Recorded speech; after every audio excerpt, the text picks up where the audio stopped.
Or this is a quote from an article in Christianity Today called "The Search for the Historical Adam."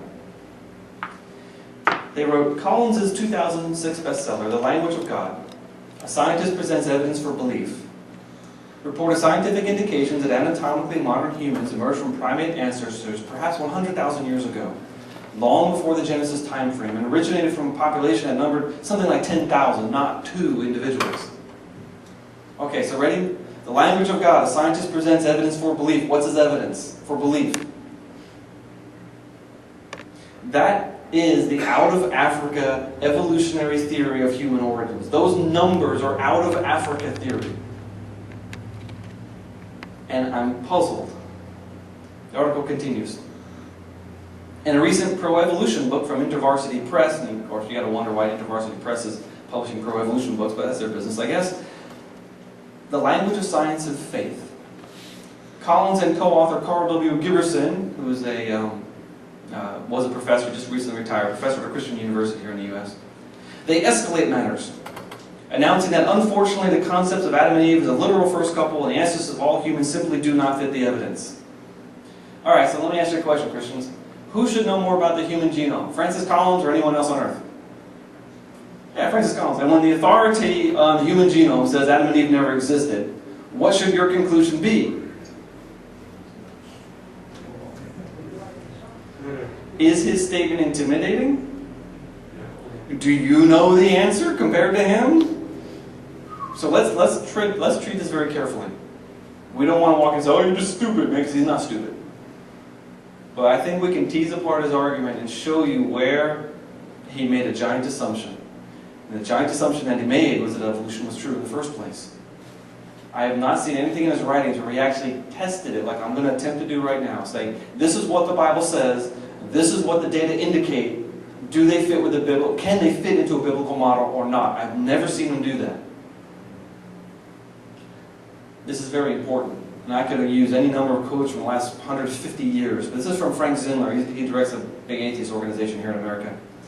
He said this during a debate with William Lane Craig, famous Christian apologist. But Bill Craig is also an old earther.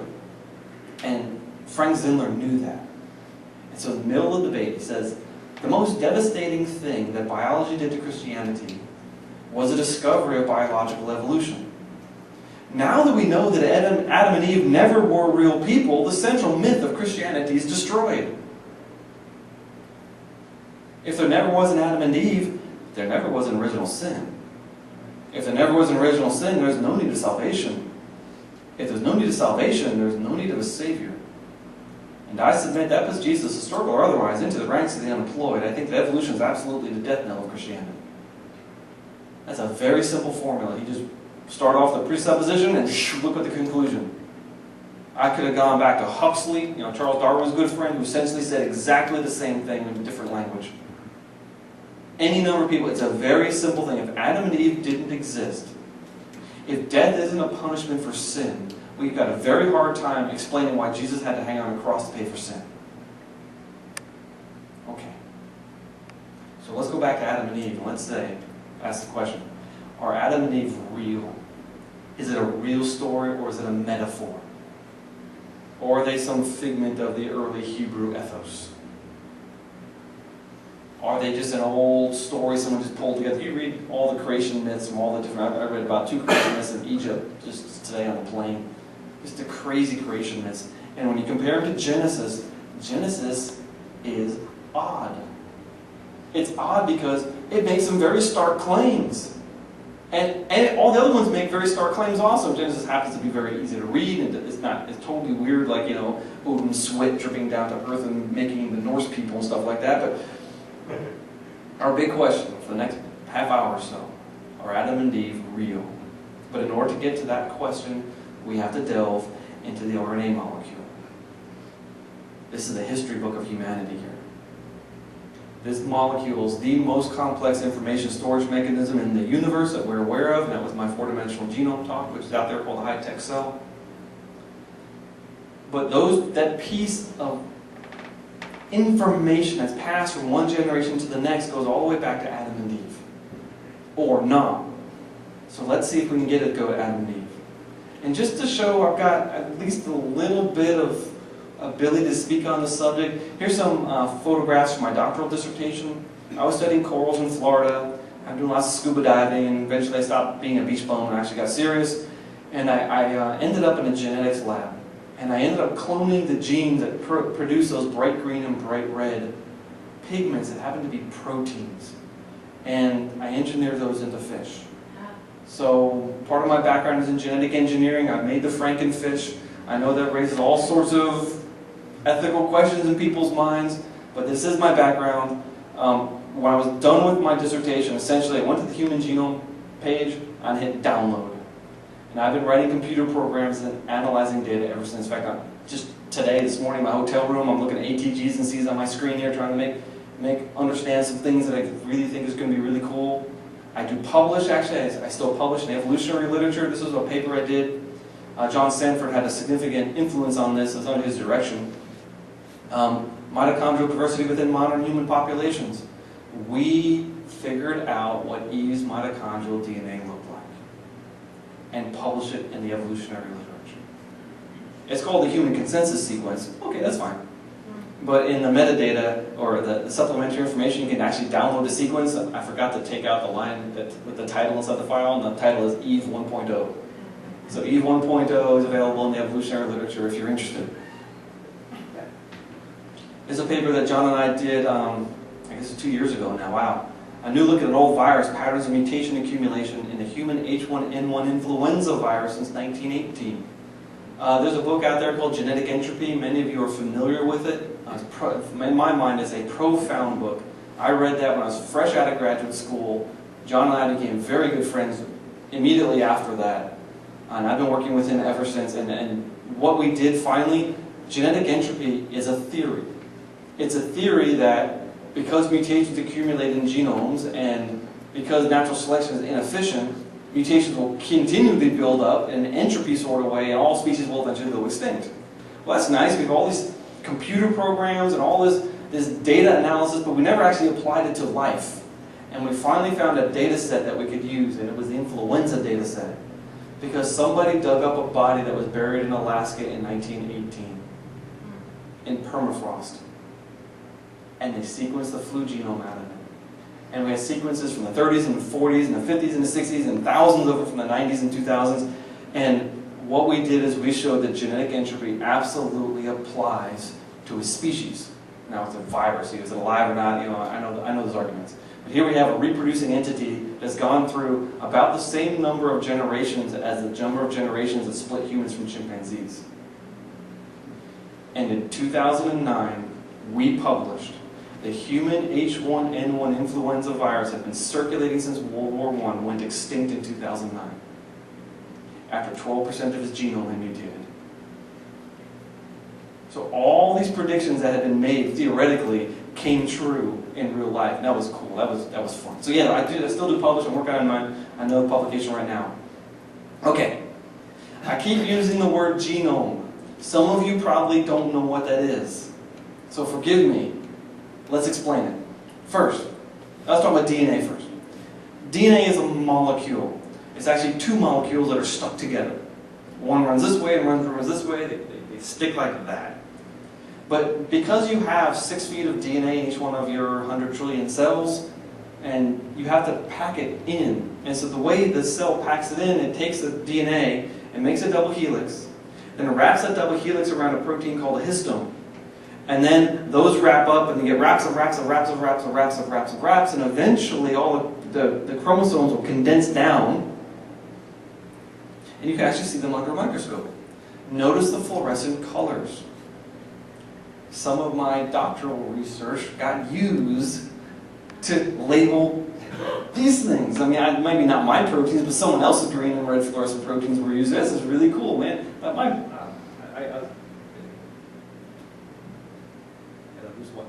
okay. Shove it up. Just like that? Ooh. Got it. All right, cool. What was I saying? What's the relation of DNA and chromosome? Excellent question. You see that strand here on the top left? That's a piece of DNA. When the DNA is wrapped up and wrapped and wrapped and wrapped and wrapped, it becomes one of these down here. So let's say that one on the top left, that red one, is one of those red ones on the bottom. A string of DNA condensed, we call it a chromosome. Single strand. One strand. I'll get back to it in just a second, watch. My next slide, actually. But one of the coolest things about DNA is that it is part of a computer system that is incredibly complicated. When the human genome was first decoded, one of the first things people did is they said, okay, look, here we have a human genome. We know that these genes are used together. You know, this protein, and then this one, and this one, and this one, and this one. It's a biochemical pathway where you take this product here, and it manufactures this thing over here. And they said, well, they should be next to each other in the genome. These things are used together. So they went and searched for them in the genome, and they found out the genes that are used together are in random places in the genome. And they said, oh, look at that. Millions of years of evolutionary experimentation. It's just junk. It's just thrown in there willy-nilly. Find it anywhere. And then a couple of years later, someone said, oh, it's interesting. What happens when we fold the chromosomes into three-dimensional shape?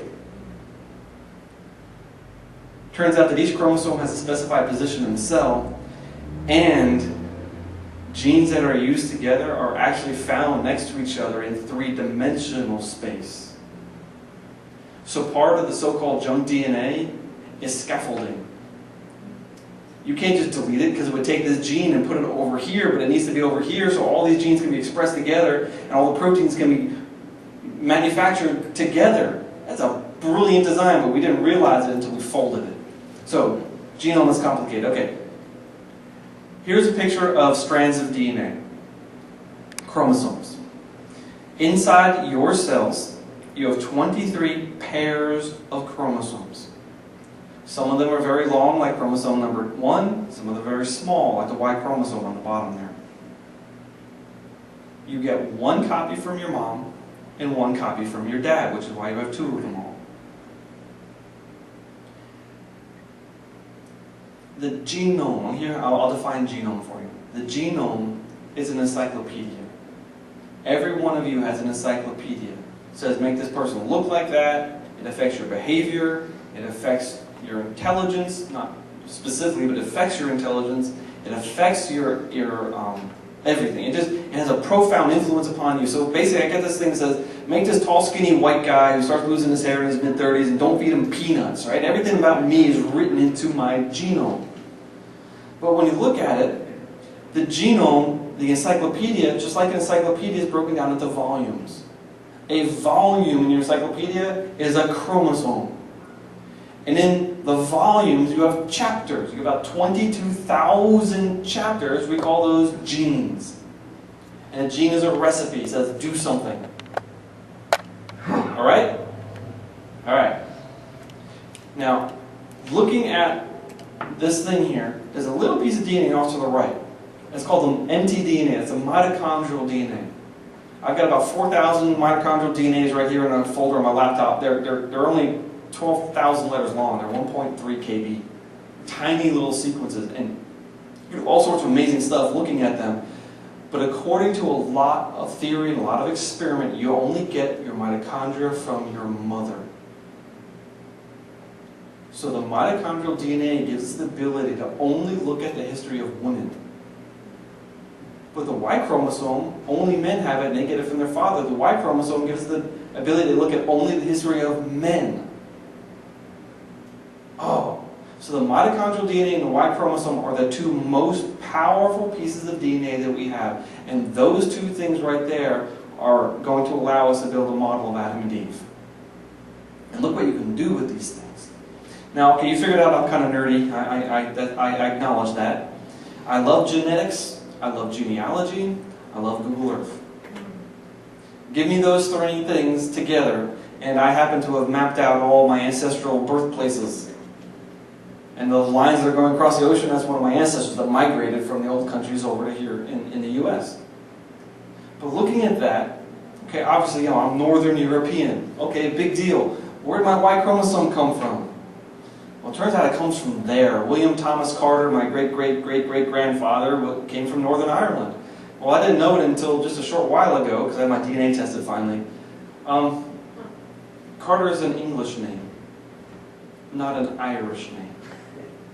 So I didn't know if I was a Germanic jerk who came over from Ireland to suppress the Irish people, or was I Irish MacArthur who changed my name to Carter. Turns out I have an Irish Y chromosome. In fact, my Y chromosome is associated with a man named Niall of the Nine Hostages. St. Patrick was supposedly one of his hostages. He's the founder of the O'Neill clan, and he is the ancestor of about 3 million Irishmen around the world today. In fact, about half the Irishmen living in New York City, where my ancestor lived, I had that same Y chromosome. So that's nice to know.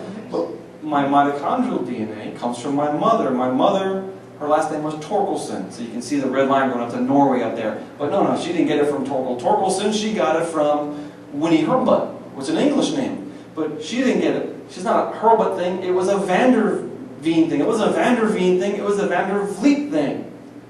Because my mitochondrial DNA comes from Frisia, northern Holland. So, brothers. Good place. Yes. Grand. But think about this. Those are the people that invaded England in the 700s. Those are the people that then took over and conquered Ireland and subjugated those people for so long and fought all those wars with them. So I've been at war with myself for 2,000 years. But I could launch now I could probably talk for 2 hours about just examples of really cool things. I mean, Thomas Jefferson's Y chromosome. Yes, it was found in descendants of his slave, Sally Hemings. Oh. And it wasn't just any old Y chromosome, it was a very, very rare Middle Eastern Y chromosome. So Thomas Jefferson has some strange origins. He's nailed. Guilty. We could talk about Anastasia of Russia and Tsar Nicholas and the DNA that they found, and the confusing things, and why they had to dig up Nicholas's brother. Sort of that Nicholas, oh, he was, and very strange things happened in his DNA. We could talk about people claiming to be Jewish in Ethiopia that don't have a drop of Jewish DNA in them, and other people that claim to be Jewish in Malawi, on the bottom of Africa, that turn out to have a high proportion of Middle Eastern Y chromosomes, one of whom is associated with people with the last name of Cohen, the priestly clan. I have a question. Sir? When you say your mother's from Holland, No, I mean, I said Friesland. I mean, your MT DNA is originated in Holland, right? My mother's mother was from Friesland. Okay. In order to verify that, did you actually have to have a sample of that MT from the original Holland mother? I knew, well, no. I knew from my family history where my maternal line came from. We have an old Dutch Bible even that my mother gave to me, that her mother gave to her, that her mother gave to her. So we had records of it. And then I wrote to 23andme.com, gave them $99, and they sent me a little plastic tube that I spit in, and I sent it off to the laboratory. And when I got it back, sure enough, my mitochondrial DNA is strongly associated with the northern edge of the Baltic Sea.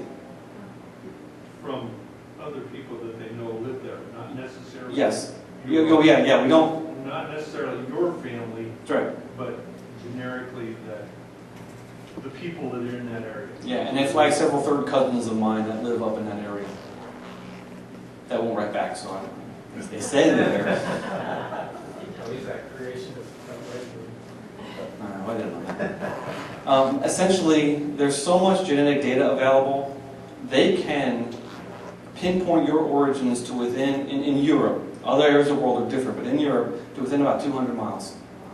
And there are some examples where they can put you in a certain valley. Because there are places where people haven't left that valley for generations and generations and generations. And when you carry that piece of DNA, oh, you're one of them. Bam! There's someplace in Switzerland, there's someplace in Norway. There's some very specific things. It's really, really neat to map DNA. All right, wow, I'm rambling all over the place. We've got to get back to here. Let's make a prediction from the Adam and Eve story. If humanity started with only 2 people, how much genetic diversity could humanity start with? Whatever they have. Whatever they have, but it's only 2, right? Not much. If Eve was a clone of Adam, how much diversity would humanity have started with? Very little. Adam's only got 2 copies of his chromosomes. So, you're scrolling down a chromosome, oh look, there's an A here and a T there. There can only be 2 versions of any particular location. We can only have 1 male ancestor, Adam. We can only have 1 female ancestor, Eve. That's a very stark prediction. And most genes only come in 2 versions. Let me give you an example. There might not be enough people in this room, but who knows their blood type? Who is type O? Who is type A? Who is type B?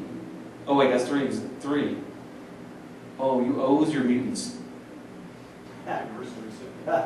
Yeah, you have a broken gene.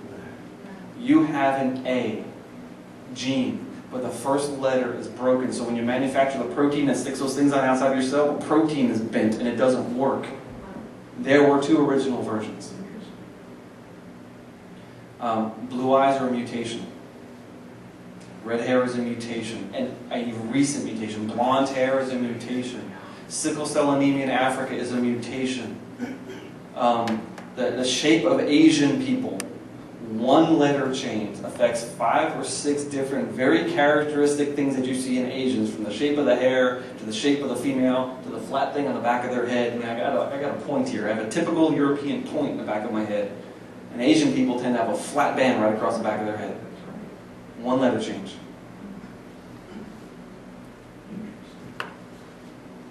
So most genes come in 2 versions, and then you throw in a couple of mutations after that. Like here's an example. Here's some pieces of DNA. I just grabbed a random spot in the human genome. I put it up on the screen. I copied it, and I changed a couple of letters. So we're looking at chromosome 1 in 1 person. He's got 2 copies. Well, there's some places where they differ from one another. You, right now, you have about 4 million places where the copy that you got from your mother is different than the copy you got from your father. Evolution says those are mutations. Almost none of them cause disease. How do we know they're mutations? We don't. And you ready? 1, 2, 3, 4. That's 99% of the world's genetic diversity. 4 people. 5 people if you want to talk about American Indians, because they don't have much diversity amongst them. You take any group of people, you don't need many people to explain almost all of the world's genetic diversity. Do you know what that means? That means the diversity that we find is spread everywhere on Earth. Meaning the diversity must have existed before we spread out. The evolutionist says, out of Africa, I say out of Babel. And the things that we find spread out all around the world, they should have been at Babel, they would have been on the ark, those are the things that would have been in Adam.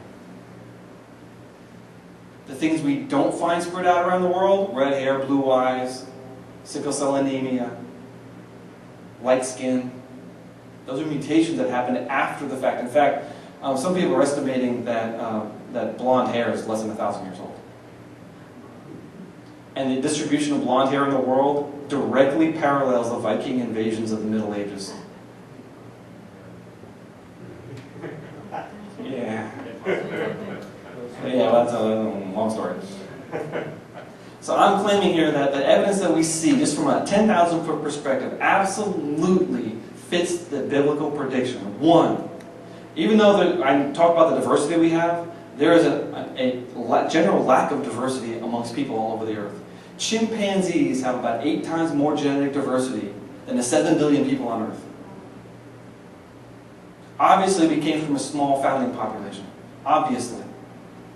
And most variations come in 2 versions, like I just talked about. And so there are about 10 million common variants that are found in all world populations. And when I said 99% of the world's genetic diversity, I'm talking about 99% of those 10 million variants are right here. Amongst maybe a 5th person would get 99%, but it's not many. Yes, sir. diversity was limited by the time after the flood. And wouldn't you see a greater diversity in, say, fish that weren't destroyed in the flood? They would have had a lot more diversity in their population that continued on. You ask an excellent question. The question is, can we look at diversity in modern species and compare it to biblical story? Things that were on the ark, things that were not on the ark, clean versus unclean. And the answer is, we don't have the data. Most all the available data is for humans. We have sequenced a lot of species, but we don't have, like, literally, we have genetic data for probably 1 million people. I mean, just 23andMe.com, they've sequenced 400,000 people or something like that. We've got 8 chimpanzees. And it goes down from there. So we don't have the data. And 2, every species or every type of animal has a different genetic repair enzyme, a different history of mutation, a different history of population size, a different history of migration.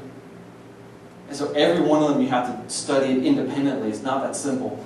And we know we started with 2 people. How many wildebeest did God create? How many elephants did He create? How many mice did He create? I have absolutely no idea. And the fact that there's a huge amount of diversity within mice is saying to me that God created more than 2 mice in the beginning. And the 2 mice that were on board Noah's Ark were not identical to one another. But then again, mice have had a lot of generations since the flood. We've had about 150. And they've had,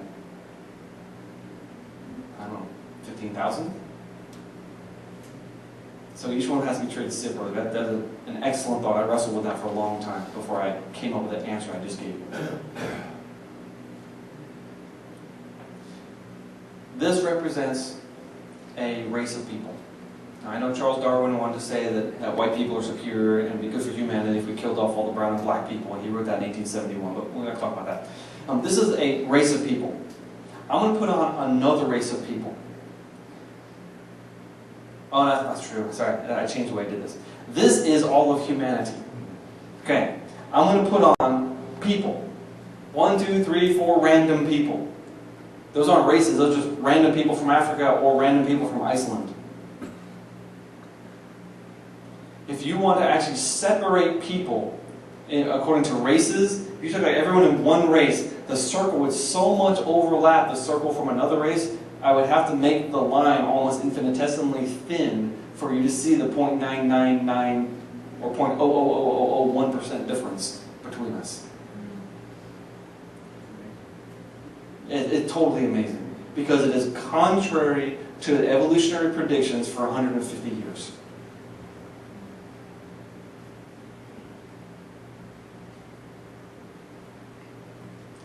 Okay, next section of the scripture that is a genetic statement, Genesis chapter 7. And Noah and his sons and his wife and his sons' wives with him went into the ark to escape the waters of the flood. Right after that, Genesis 9, it says, the sons of Noah who went forth from the ark were Shem, Ham, and Japheth. These 3 were the sons of Noah. And from these, the people of the whole earth were dispersed. Okay, wait a minute. Does the Bible there say that all the people on earth came from 3 founding couples? Yeah, that's what it says. That is a very stark statement right there. That's either true or false. I can't think of a way to mush that up and say, oh, he didn't really mean that. It really means this. I can't do that with his words. His words are very plain.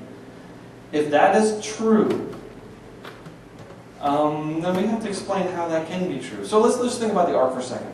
How many Y chromosomes were on board the ark? 1. Because Noah gave the same Y chromosome to his 3 sons. There might have been a mutation in there. Okay, fine. But generally, 1. How many mitochondrial DNAs were on board the ark? I don't know. It depends. What if one of the daughters was actually a daughter of Noah? What if all 3 of them were daughters of Noah? Then there'd be 1. What if one of them was distant related and one of them, the other 2 were closely related? There might be 2. I suspect 3.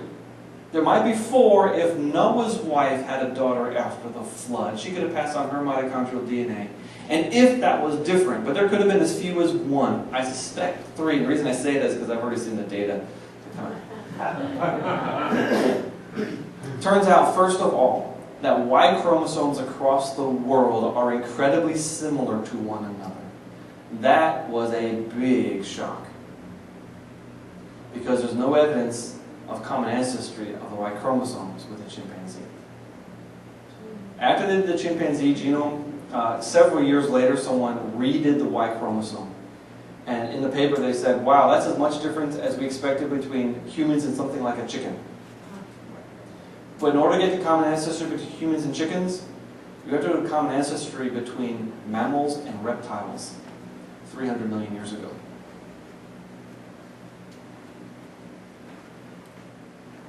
The human Y chromosome is at most 70% identical to the chimpanzee, and vice versa, but chimpanzees are only half the size of ours. So of the half that's there, about a 70% identity. But 25% is, random DNA is 25% identical to any other piece of random DNA. So you have 1 out of 4 is going to hit. So 70%, I mean, and there's all these places that don't match at all. Now put on your thinking cap for a second. That means if we have a common ancestry with chimpanzees, only a few 100,000 generations ago, that means the Y chromosome mutates very quickly, correct? If the Y chromosomes, human and chimpanzee, are very different, it must mutate very quickly, correct? Right. Okay. But all males across the planet have a very similar Y chromosome.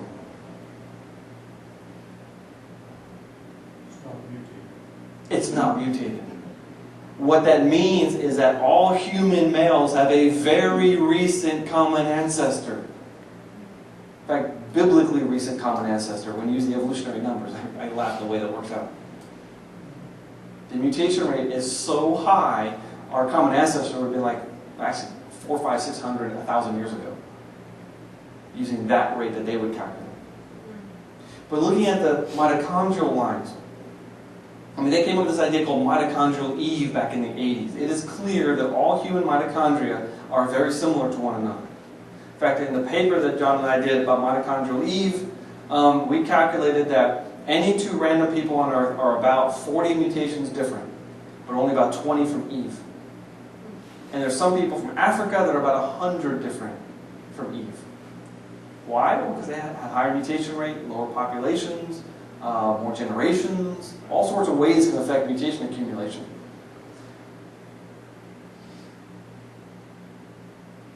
The most current paper that I'm aware of that calculated mutation rate in mitochondria, what they did is instead of doing an evolutionary estimate, where they take the number of differences, divide by 6 million, which always gives you a very small rate, they looked at an extended pedigree in Costa Rica.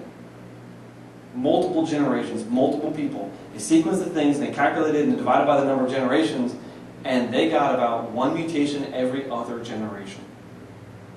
So if you and I are separated by probably about, actually it could have been as few as 2 or 3 or 4, but let's say we're separated by 40 mutations.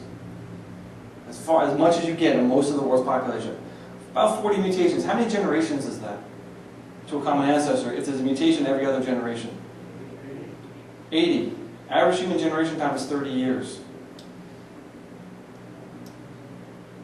2,400 years. Our common ancestors, slightly before the time of Christ. And that's the extremes. Now if you add some of the people, not most people in Africa fall within the world average. Some of the people like the Khoisan, the Click-speaking people in southern Africa, and the pygmies in the rainforests, they're the ones that are very different. But even at 100 mutations different, that's only 200 generations. That's 6,000 years. Anything within the order of magnitude of biblical days, I will take, because we talk about science, plus or minus 100%, okay, whatever. But the evolutionary estimate would be like 1,000,000 times slower in order to account for it. Anyway, you get that my idea, I think. Could you back up for the question? Yes. Are you implying that a founder population has greater genetic variation, more mutation? No. That's isolated? Which founder population? Let's say isolated population. Is that called a founder? Yeah, well, no. An isolated population, the genetics that are there depend upon who got there. Right. I think, Founders did. yeah, the founder effect. I think more people got to Africa, but that's several slides from now. But does that like less, my genetics is 50, 40, 45, 50, or 40. Yeah. And everything you learned back then is wrong. Say, Mendel's correct. Everything else you learned is wrong. Ernst Mayr stuff is just oh my God. Old school, man. All right, here is a founder population. Good question. Within the founder population, I have A, B, C, D, and E, multiple lineages of Y chromosomes, or multiple lineages of mitochondria, either one. Think about what should be true if humans and chimpanzees have a common ancestor. You'd expect, if we had a common ancestry, we would share human E and chimpanzee E, and human C and chimpanzee C. Oh, chimpanzees in this case doesn't have a C, and humans don't have a D. But you see, that's kind of what you might expect. And any possibility could be true. You could have some and not others, but you got that, right? What is true? This is actually what is true. Human mitochondria, chimpanzee mitochondria, not the same. Y chromosomes are radically different. Where's the evidence of common ancestry in those two very important pieces of DNA? It's not there. That's what they say uranium is. The way they explain it is the reason this is true is because we went through a population bottleneck and we lost most of the lineages. And what I mean is this. Here's a jar full of marbles. That represents genetic diversity. If only a few people survive, and then that little cup there that's only got a couple of yellows and a couple of blues, that right there is the ancestor of all people today because everybody else died off. When the population regrows, you're going to lose most of the genetic diversity that was there initially. That's this out of Africa theory right there. The reason the way they explain the lack of diversity in people, population bottleneck. So hey, look at this comparison. Evolutionary time. Perhaps 1 million years of Homo erectus living in Africa and South Asia. And for some reason, Homo erectus went through a giant population bottleneck. We got down to an effective population size of approximately 10,000 people. That's the number that Francis Collins quoted. And somehow, while everyone was marrying their sisters and their cousins, which is usually extinction for a species, Homo sapiens evolved during that. And we invented farming and spread out across the world, and then eventually, or we spread out in Africa, and eventually a little group left Africa and covered the rest of the world. But look at the biblical scenario. We have Adam and Eve. We grow to some unknown number before the flood. The population crashes to 3 founding couples. Their children have to marry each other. We increase for a few hundred years, Tower of Babel happens, and we spread out across the world. There is abundant evidence there's been a single dispersal of people across the world in recent history, even for the evolutionist. Tens of thousands of years ago was very recent for an evolutionist. And so they make maps like this. This is an out-of-Africa map based on mitochondrial DNA. But let me just summarize what you're seeing here. You're seeing a single dispersal of people in the recent past traveling into uninhabited territory, turns out with 3 main mitochondrial lineages, in small bands. That's the Tower of Babel story. But it's the Out of Africa story. It's the same story. The data that made them say all those things, but all those things that they say come straight out of Scripture. And what they do is they put the starting point, they put the starting point down there in the middle of Africa, even though the center of diversity in Africa is in Ethiopia. As you go south in Africa and west in Africa, genetic diversity goes down. The same way as you go from the Middle East, if you go north into Europe, genetic diversity goes down. If you go east across Asia, and when you go across the Bering Land Bridge and over into the Americas, that's the least diverse people in the world. Large people group. Genetic diversity goes down as you go down into Australia. They call it a serial dilution. Because as people spread out across the world, it took generations to get to the ends of the earth. And as a people group moved to here, and some of those people moved to there, and some of those people moved to there, and some of those people moved to there, less and less genes got to the ends. But when we see the pattern in the world, when we look at Africa, we see a similar pattern. The center of origin must have been up in Ethiopia. Oh, that's right next to the Middle East. Statistically, you can't tell the difference between the genetic diversity there. So the starting point is somewhere, scientifically, somewhere in a circle that encompasses that region of the world that also includes the Tower of Babel. Oh, but they don't want you to know that. So that was laid out of their textbook. Yep, yeah, it came MitoMap as an evolutionary website. The next and final statement about genetics in the Bible, Genesis 11. Now the whole earth had one language and one speech, and he said, "Come, let us build ourselves a city, a tower whose tops in the heavens. Let us make a name for ourselves, lest we be scattered abroad over the face of the whole earth." Was this group of people here intentionally staying together? Did they have one language? One culture? Would you expect, therefore, the sons of Ham to marry the daughters of Shem? Yeah, who else are they going to marry? There was no polarization of races or language or culture at this point. You would directly expect that all these children growing up together are going to be marrying each other. That mixes up the lines, doesn't it? But then when God said this, "Come, let us go down and confuse their language, that they may not understand one another's speech." So the Lord scattered them abroad from there over the face of the earth, and they ceased building the city. Essentially, God said this, blammo.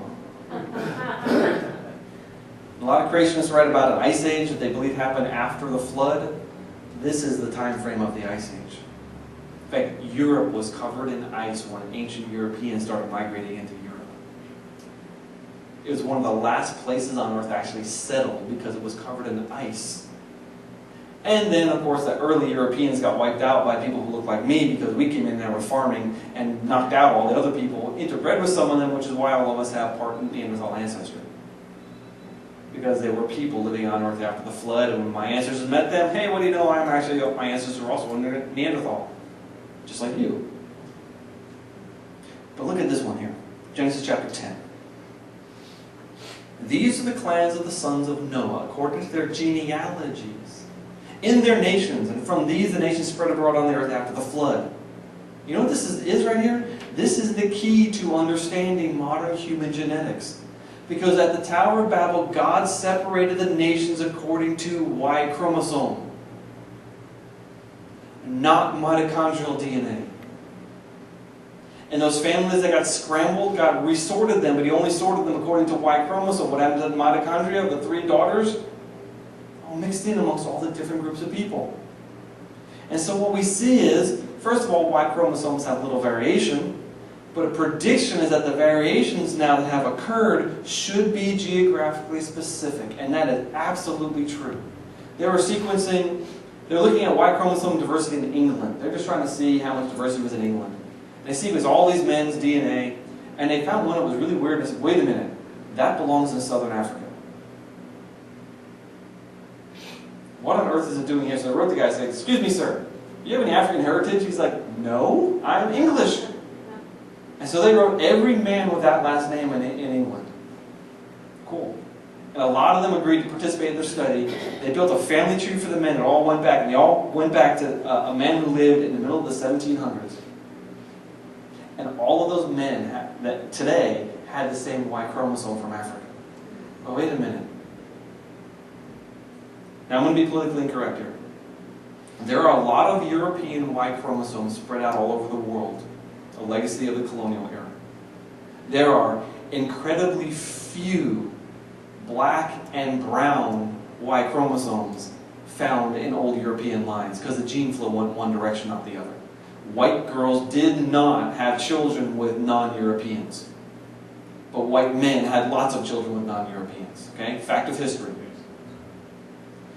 This African Y chromosome in the 1700s in England is too early.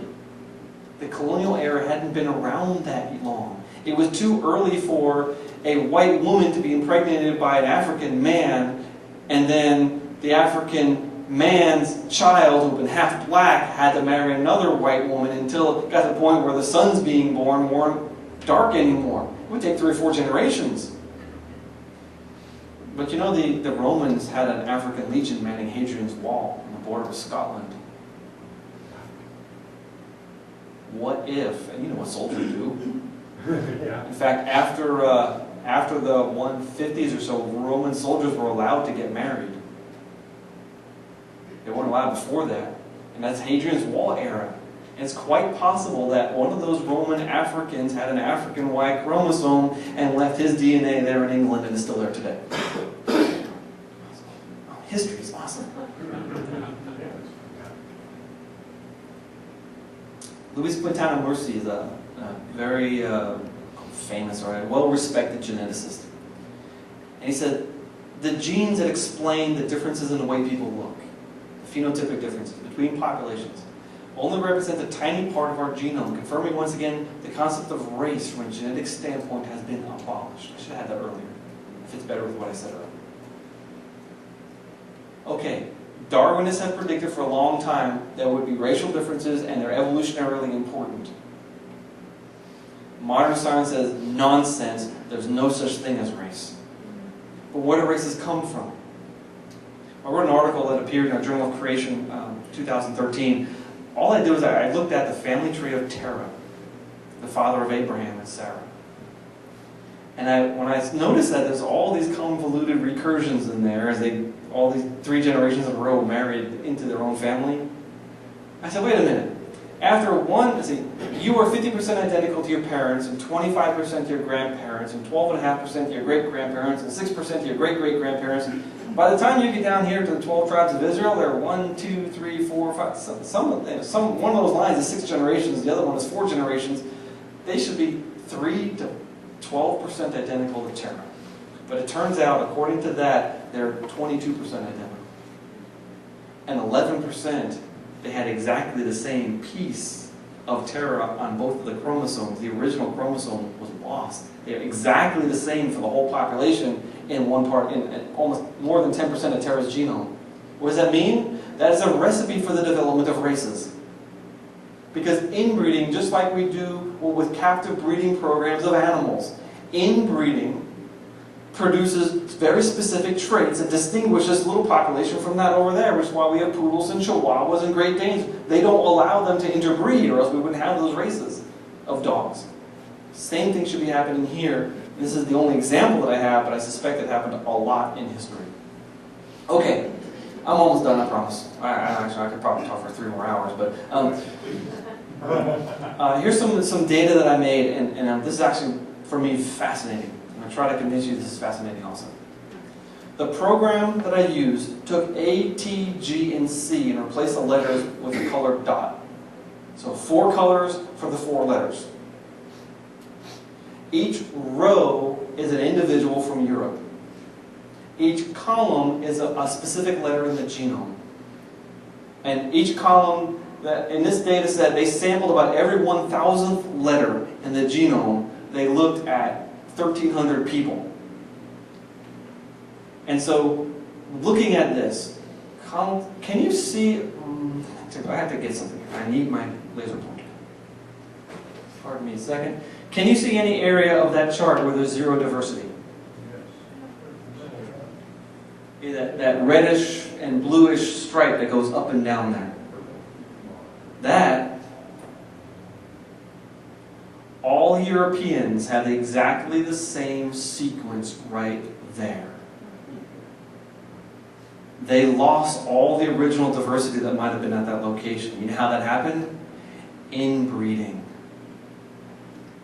All Europeans come from a very small group of people. There's less diversity in Europe than among an average-sized African tribe. It turns out that spot right there is this skin color gene. This is a mutation. And through lots of inbreeding, the original was lost. I think this is an adaptive mutation.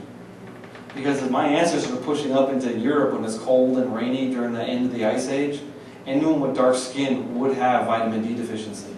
Because if you didn't live on the coast, you didn't get fish. If you lived I saw a woman on Bali in Indonesia is not even, she had a goiter. Like, woman, you're 3 miles from the coast, eat some seafood. I mean, I was shocked in today's world that there be an example of iodine deficiency. So think about your ancestors now. Vitamin D, that's iodine, but vitamin D is very important. And if you don't have seafood rich in vitamin D, you need sunlight. And so I think this right here is actually selection. They killed off all the people dying of vitamin D deficiencies. Okay, now wait. The reason I do this is because I'm now going to show you the same exact section of DNA in one African tribe from Nigeria, the Yoruba. Oh,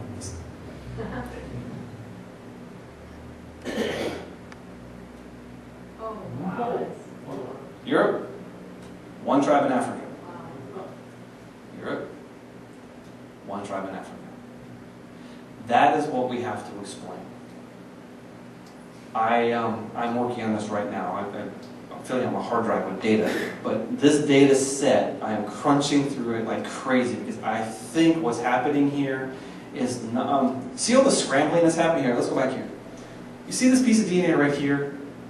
Obviously that's like a cassette, right? You have this or that. And you can have, like, this person, actually, 2 stripes together is one person's chromosome they got from their mother and one they got from their father. So they're actually in pairs. This is person number 1, person number 2, person number 3, person number 4. So look right here, I don't know who is who here, but there's at least 3 lines there. That means that this one of these people here, they got identical copies from their mother and their father in a cassette. Let's look at this piece here. That is an ancestral block of DNA.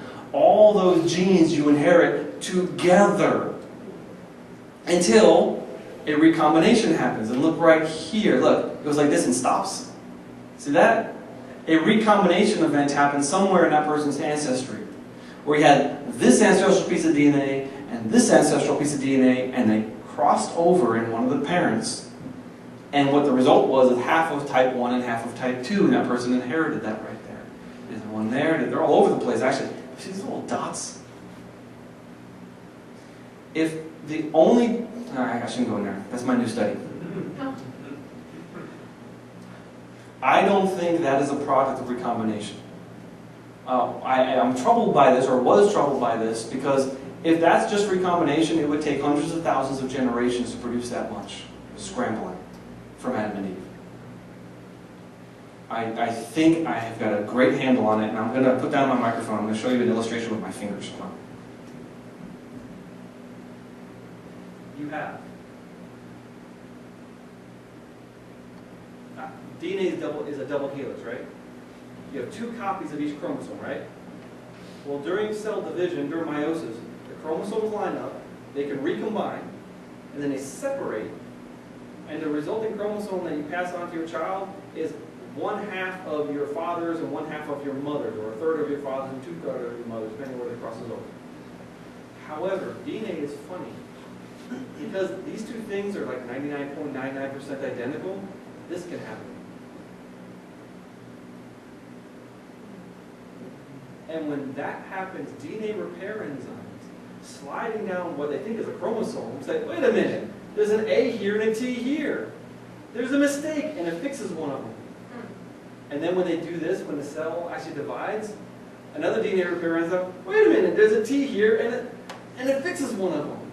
And you can copy a single letter from here to here. It's called gene conversion. And the more diversity you have in a population, the more gene conversion you have. These dots, that's not because there's a crossing over event here and 1,000 generations of a crossing over event there, so only that little thing got left over. That's a gene conversion event. And so what I'm doing now is I am mapping conversions. I figured out how to do it using this data. I'm very excited. But for 3 weeks I've been trying to prove that these aren't sequencing errors. And that's hard. But if I can do that, I'm definitely going to publish it. So these are ancestral blocks that get scrambled through recombination and conversion to do that. But since there's not much diversity in the Europeans, you get these big old sections. I think we can explain Africa. All we have to do is have more people get to Africa after Tower of Babel. And that's what's going to happen naturally. All right. Oh boy, what else can I say? It's so many. I'm not plugged in. Wow, my battery died. So let me just go fast forward around the battery. Let me wrap up with this. Let's talk about the state of the genome.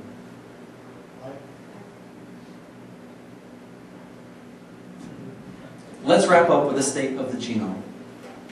You know, Adam rebelled against God. He reached out, he took the fruit from the tree of the knowledge of good and evil. Because of that, God cursed him and the world. Genesis 3 says, because you've listened to the voice of your wife and have eaten of the tree of which I commanded you, you shall not eat of it. Cursed is the ground because of you.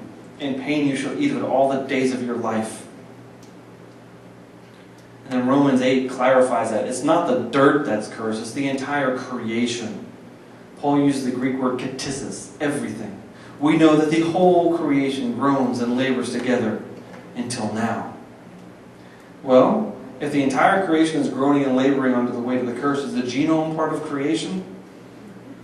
Yeah. And so we have hereditary mutations, hereditary blindness, hereditary deafness, sickle cell anemia, blonde hair. I used to have red hair, by the way. Oh, red hair is only found in people of Scottish and Irish extraction. Only. It's an incredibly, and it's only like 20% of that population carries a gene. It's an incredibly restricted geographical area, meaning it's a new mutation. Turns out that degeneration is so profound, evolutionists don't have a way of explaining their way out of this one. First of all, by the time a person reaches about 60 years old, they've got tens of thousands of mutations in every single one of their skin cells. Pretty much every possible genetic mutation that exists in you right now. And most every possible genetic mutation occurs in every one of your cells every single day. You have over 1 million mutations that occur in your DNA in every one of your 100 trillion cells. So you have 100 trillion times 1 million mutations per day in your body. But God, the unbelievable engineer, built very sophisticated DNA repair mechanisms and a whole bunch of different ones to fix different types of mistakes, or you would almost instantly die. But you don't pass most of those on. You only pass on the ones that occurred in your reproductive cells. But the most recent measurement was in the Icelandic population. They said 60 new mutations per generation. Back in the 50s, JBS Haldane said, if there's one new mutation for every 10 children, the human population will go extinct. Because natural selection would have to remove 10% of the population every generation to get rid of accumulated mutations. But there's about 100. It's actually 1,000 times worse than the evolutionist's worst scenario, is the measured rate.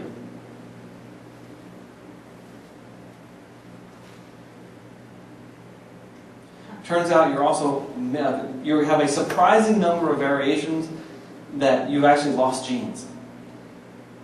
And the reason it's surprising to evolutionists is because it takes millions of years to evolve genes, right? How could you lose them? Well, the reason you could lose them is because you have 2 copies. Redundancy means if something breaks, you don't die. In fact, if we didn't have redundancy, we would be dead because all of you are missing about 1 million letters of DNA.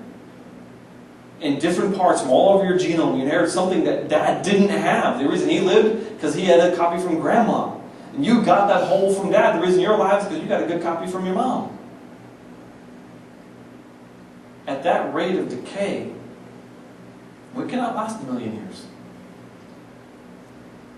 And it turns out that those deletions that everybody carries are not shared amongst the world population. That means they did not exist when the population was a single population.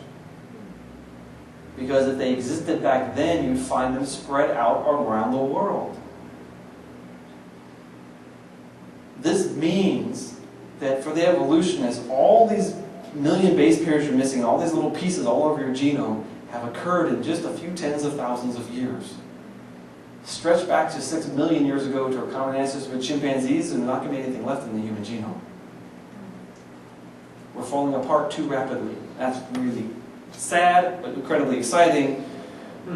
Okay, to wrap up with a final statement. When someone like Francis Collins says, Adam and Eve do not fit the evidence, do we have a better argument now? What do we say?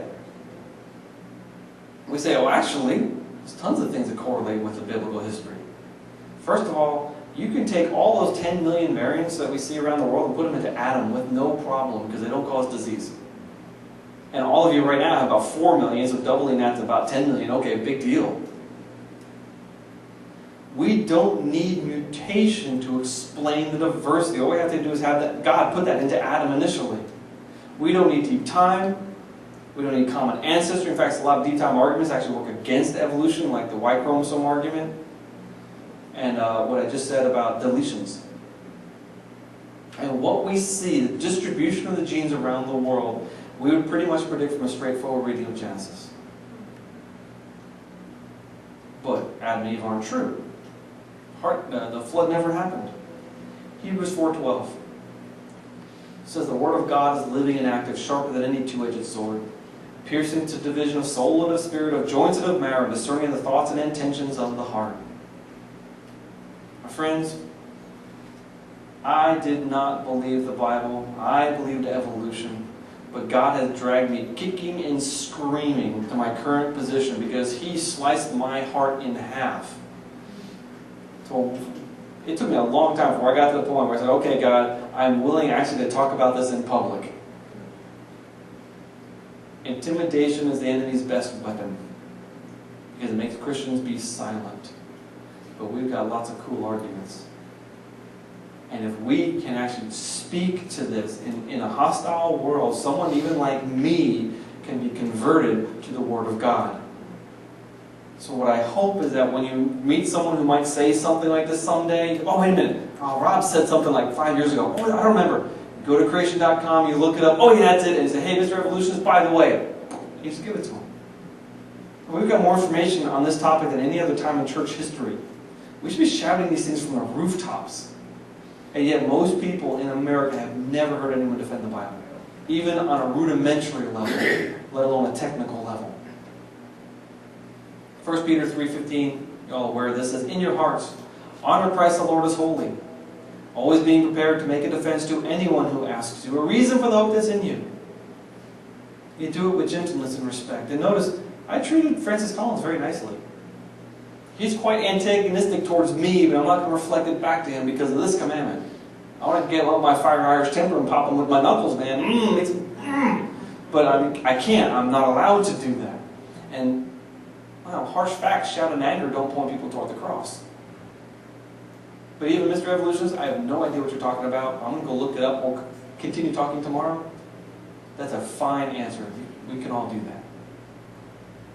A lot of what I have said has appeared already in our Creation magazine.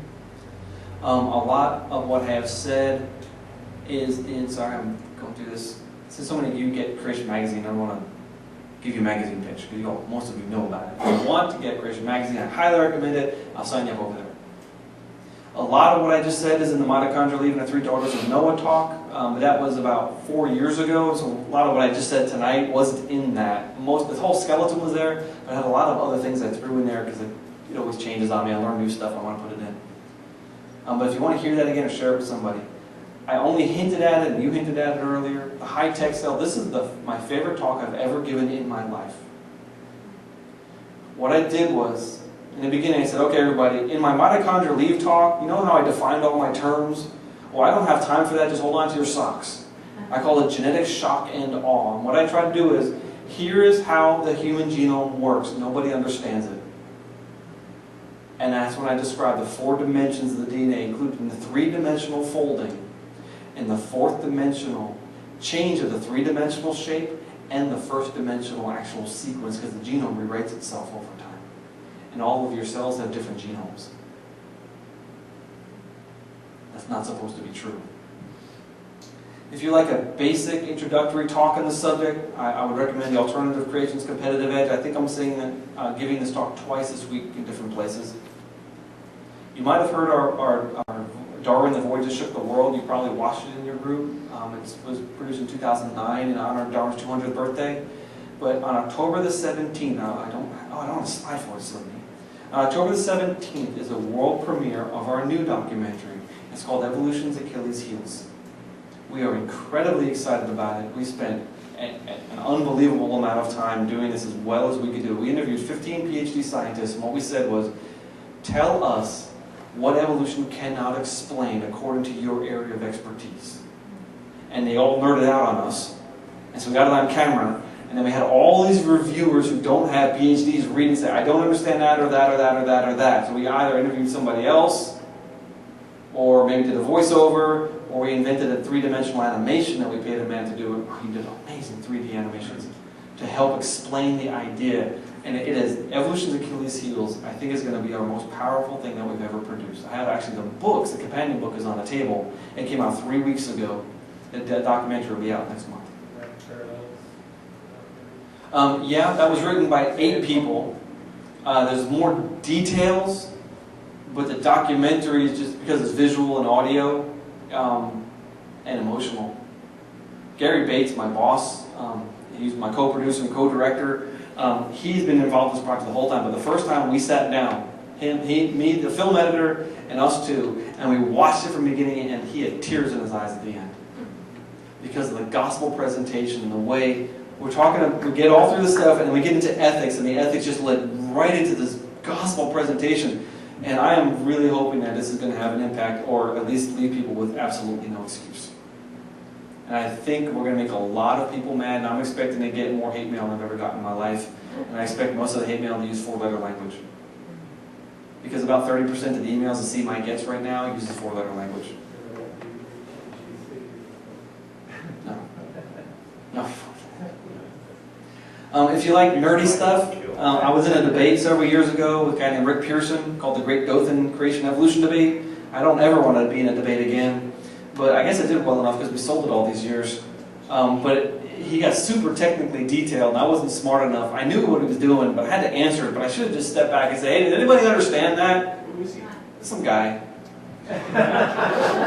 Nice computer programmer. But Dothan, Alabama has this gadfly called Rick Pearson who interrupts church services and writes letters to the editor and just a general pain in the neck. And they said, would someone please come and shut this guy down? Oh yeah, he's got emotion. Anyway, it was a fun talk. I talked about genetic entropy. I highly recommend John's book. It is amazing. If you haven't read it, I really think you're missing something. Or Christianity for Skeptics, excellent book. I know several of you have read that. And of course, because we're all nerds in this room, you all need to be getting the Journal of Creation. And we can easily set you up with that. This is not, like, Creation Magazine is our production. It's what we believe and what we feel and what we think. Journal of Creation, anyone can write an article in Journal of Creation, whether we agree with it or not. And then he has to defend himself. So my last article that we published in the next journal, I think, is called The Biblical Minimum and Maximum Age of the Earth. And my co-author, we said, let's look at every single biblical parameter we can possibly think of and not say exactly how old the Earth is, but what's the possible range. And the range is plus or minus 300 years. But it depends on if you use the Septuagint or the Masoretic, because the Septuagint has 1,500 years. You can't get to 10,000. Cool. Anyway, that's there. I am finished. Thank you for listening. John, you want to say anything? Before we do questions, people might be leaving, so Okay. I need to at least announce that he's doing 3 other talks this week. They're open to the public at least. And then tomorrow will be Edgewood Church down in Edgewood, down south of Federal Way. We'll have it on our website. We'll update it and remove what we have today and put down all the other talks so we can get too confusing. Edgewood tomorrow night will be on the alternative, the one you mentioned. One Wednesday, even more convenient, will be Calvary Chapel. And you want Eastside Calvary will be the website.org. And it'll be on the website again. It'll be on the alternative. And the site Thursday will be at Cedar Park. It'll be a little near here also. And that will be on just Bible.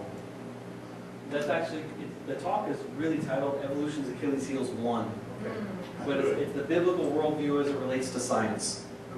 So that will be science too, as well as Bible. So those are the most important thing. And also he'll be giving a talk for Cedar Park schools on Thursday, but that's not open to the public. So, but just to pray for that and opportunity.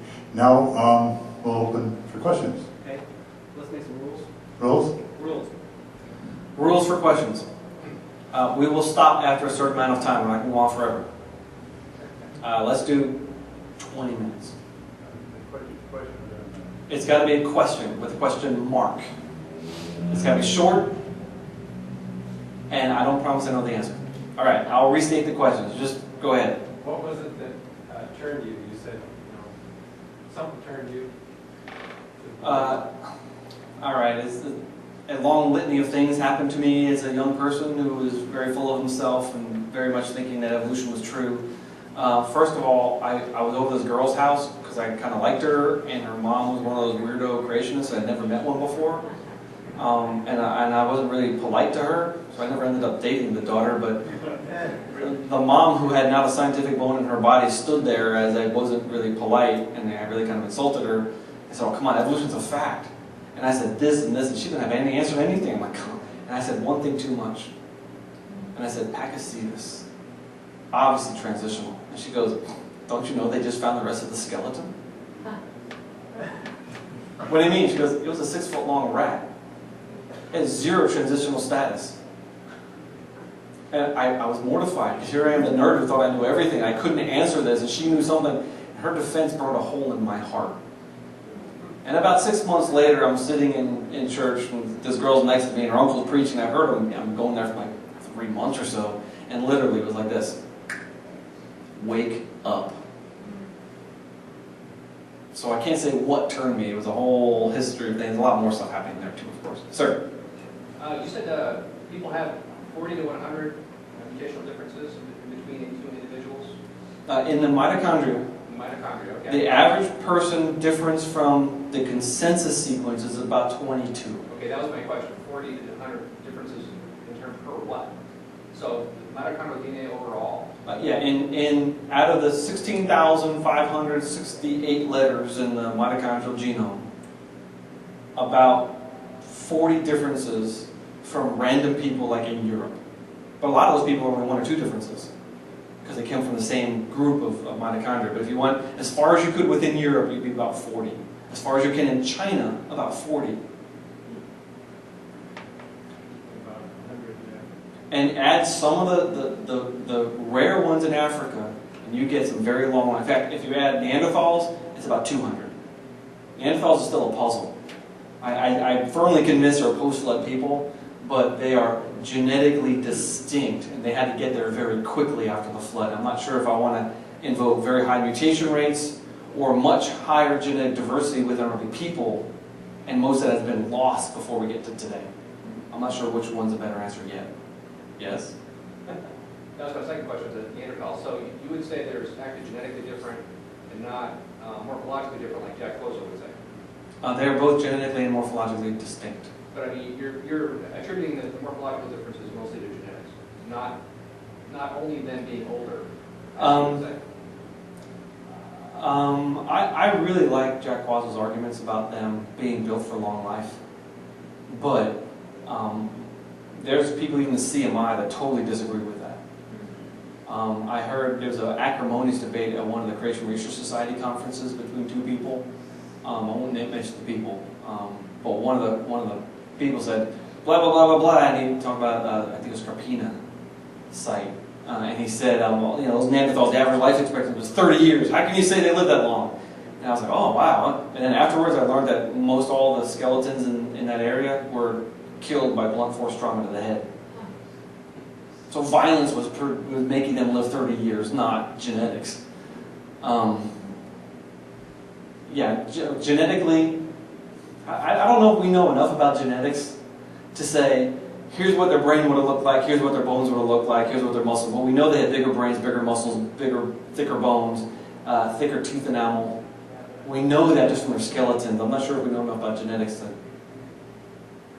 What's John Sanford currently working on?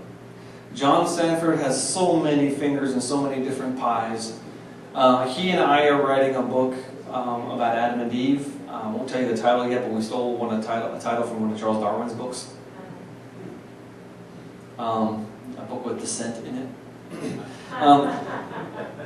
And he and I are working on that's scrambling, that the picture I showed you between the Europeans and the Yoruba of Africa, that's data that I've been working on for years. And he and I are, basically I'm doing it, I'm sounding off of him. He's my muse. Which is nice because in other projects we've done, he said, hey Rob, go do that. Okay. But this one's like, hey John, we can do this, let's go. And we want to write a book defending the Adam and Eve hypothesis. But there's two more things we have to do, and one of them is this gene conversion thing.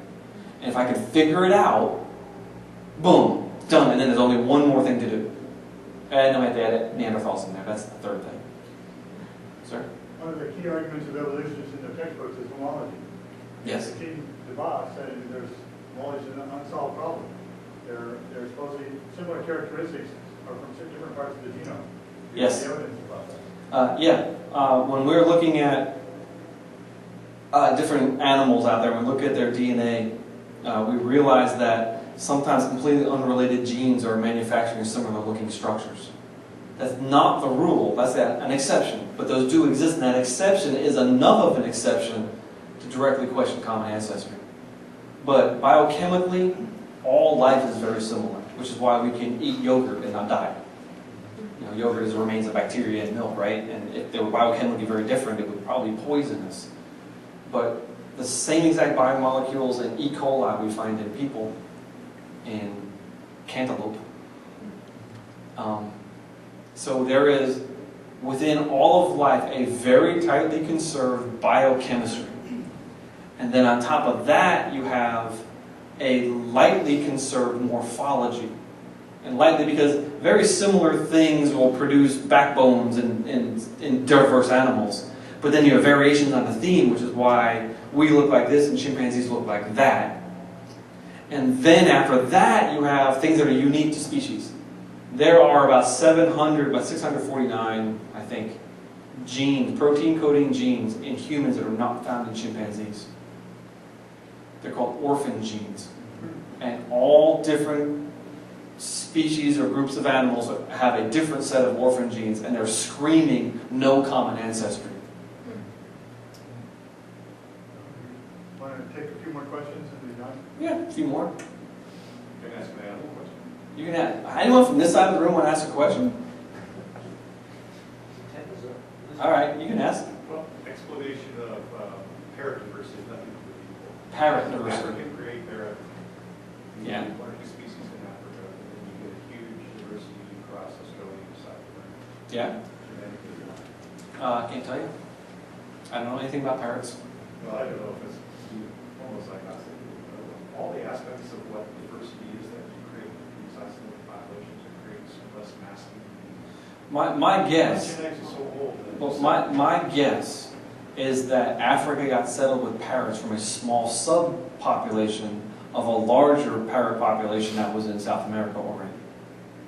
I'm thinking of it with the distribution after the flood. Well, distribution after the flood probably is going to follow ocean currents more than land.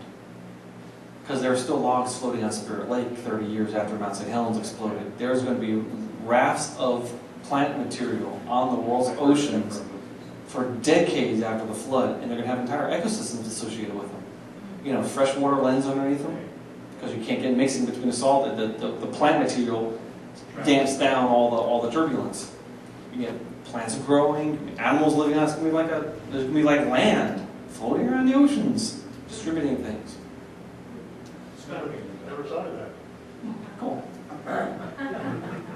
What explains the rapid change producing all the varieties of dogs, all the varieties of horses, camels, whatever a kind is, so quickly? Okay. What explains the rapid accumulation of diversity within created kinds? Yes. Dogs, 4 genes. Mutations in 4 genes explains all domestic dogs. Shape of the head, length of legs, whether or not the fur falls out or not, you know, skin color. We have been reselecting the same exact genetic traits multiple times in different species of dogs, and mutations occur in the same genes are the ones that have a profound enough effect that a breeder can say, oh, I want that trait. And all dogs today are gray wolves from a single domestication event. And they're most similar to the gray wolves of the Middle East. And gray wolves and red wolves and coyotes and all domestic dogs and Australian dingoes and African jackals can all interbreed freely. Jackals. African hunting dogs are dog. But jackals, they can interbreed freely. So Peter Borger has written on his Voyage hypothesis that front-loaded species, or front-loaded baranomes, he said, front-loaded species that they had the ability to change very rapidly, and then over time they've lost that ability.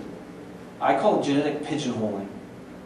If you take a species and you adapt it like polar bears, if you adapt the species to a very narrow ecological niche, you lose all your genetic diversity and they can't change anymore. They get stuck. And so what we have is like, take a species, goes, and we have today. Is there a whole lot of other diversity between the dogs? Epigenetic diversity, folded diversity, something other than the genetic layer diversity? Yes, but it hasn't been characterized. So far, they've just explained everything with simple genetics. It can get a lot more complicated really fast, but we're working on humans for those questions as best we can. And yet, epigenetics is a field that, it's a supercomputer field, and even then, I just have a question. Why in recent times people cannot intermarry in the same family because they will cause very drastic genetic problems, and that didn't happen before in times of the king of Hawaii for generations married a sister. The pharaohs of Egypt routinely married their sisters. The Habsburgs of Europe bred themselves out of existence because of inbreeding. Amongst Amish people, a lot of children are born with 6 fingers in each hand, polydactyly because of inbreeding. Amongst the Muslim world, first cousin marriages are incredibly common. Charles Darwin married his first cousin, and all of his wife's siblings married first cousins. And yet, 4 of Charles Darwin's children died before adulthood, and 3 of the 6 remaining had no children even though they got married. Abraham married his half-sister, but she couldn't conceive. So a miracle of God for her to conceive. Jacob married his much closer than a cousin, and they had 2 children only. Well, 2 sons only, not daughters. Bible sometimes doesn't mention daughters. That was Isaac. Jacob married his 2 very much closer than cousins, and Leah had weak eyes. And Rebecca only had 2 children. She died giving birth to her second child. So this is after the flood, centuries after the flood, centuries after creation, things are starting to happen, and then maybe 1,000 years later, at the time of Moses, God puts a law, do not marry a close relative. But that was like 2,500 years after creation. So as mutations accumulated, it became obvious it started becoming dangerous. The Achilles heel book that's coming out, has that been reviewed by secularists, evolutionists, and what kind of feedback are you getting? I haven't had any feedback on the book. We've had a lot of feedback on our video, even though it hasn't been released yet, but only based on the trailer. And they've been quite hostile and dismissive. Old same old creationist boilerplate. It's not boilerplate at all. This is the most up-to-date and penetrating questions and analysis that we could possibly think of, and a lot of stuff has not been produced in in creation literature yet. We have had a lot of problems on YouTube with our trailers. The first thing that happened almost as soon as we put up our first trailer for our documentary, and they're trying to gin up a lot of support for it, someone mirrored it. And see, we don't allow comments on our stuff because of the pornographic language that would come out. And so we say no comments. Well, freedom of speech, they said. And so they mirrored it and allowed comments, of course, filled up with a bunch of trash. And a lot of our supporters searching for it found the wrong one, inadvertently giving them a higher hit count than ours had. And they're reading all the horrible language. So we had to complain to YouTube, and they did take it off. But it took a while. Then someone in August flagged all of our things as inappropriate. So you can't even find it. And when you find it, you have to actually be signed in to see it. But if you're signed in, that means all the other inappropriate things might pop up also. So a nice little Christian kid going there, oh, look for Evolution's Achilles heels. Oh, I have to click this button. Oh, I don't want to see that stuff. And so actually they hid it behind a, not only did they drive that, and then it's the like-dislike ratio. Someone on richarddawkins.net posted that these guys did this thing, and so many people from Richard Dawkins' organization came and disliked our video that it drove it off the first page. Brilliant. Absolutely brilliant. They're so smart in the way they work. We just stumble around things. Good question, Haldane's dilemma. Yes. Not enough generations for the separation between us and apes. Haldane's dilemma said that using a whole bunch of simplifying assumptions in favor of evolution, he could only get a few thousand letter differences to be selected between humans and chimpanzees. Which is why 10 years later they invented junk DNA and the neutral theory. Well, so okay, sure, there's only a few thousand important differences between humans and chimpanzees, but 98% of it is just junk, so all the other 98%, they could just happen, it doesn't have to be selected for, just random drift. But that was 50 years ago. Now there's a lot more difference than 1%. Well, now there's a lot more difference than 1%, but we can also now measure selection coefficients, and we can measure the impact of mutations, and we know the complexity of the genome, and we know all these functions for what we thought was junk DNA. It turns out that the genome is much more functional in the non-coding sections than the coding sections.